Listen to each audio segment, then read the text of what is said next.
यकुम मई का दिन था, जिसे यौम मजदूर के तौर पर मनाया जाता है। इस दिन की अहमियत बताने के लिए स्कूल में एक तकरीब रखी गई थी। अली, जो 7वीं जमात का तालिब इल्म था, अपने वालिद के साथ स्कूल जा रहा था। उसके वालिद एक मेहनती मजदूर थे और रोजाना सख्त मेहनत करके अपने घर का खर्च चलाते थे। रास्ते में अली ने अपने वालिद से पूछा, अब्बू, यौम मजदूर क्यों मनाया जाता है? वालिद ने मुस्कुरा कर जवाब दिया, बेटा, ये दिन दुनिया भर के मजदूरों की मेहनत और कुर्बानियों को खुरज तहसीन पेश करने के लिए मनाया जाता है, ताकि लोगों को याद रहे कि मजदूर हमारे मुआशरे की बुनियाद हैं।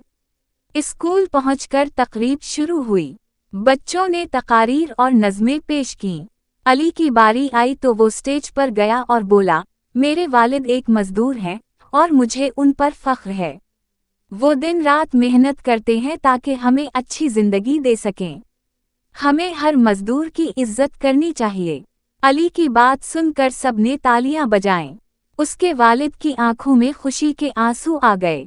तकरीब के बाद प्रिंसिपल साहब ने कहा, हमें चाहिए कि हम मजदूरों के हुकूक का ख्याल रखें और उनकी कद्र करें। इस दिन अली ने सीखा कि मेहनत करने वाला कभी छोटा नहीं होता। इसने अहद किया कि वो हमेशा मजदूरों की इज्जत करेगा और उनके हुकूक के लिए आवाज़ उठाएगा।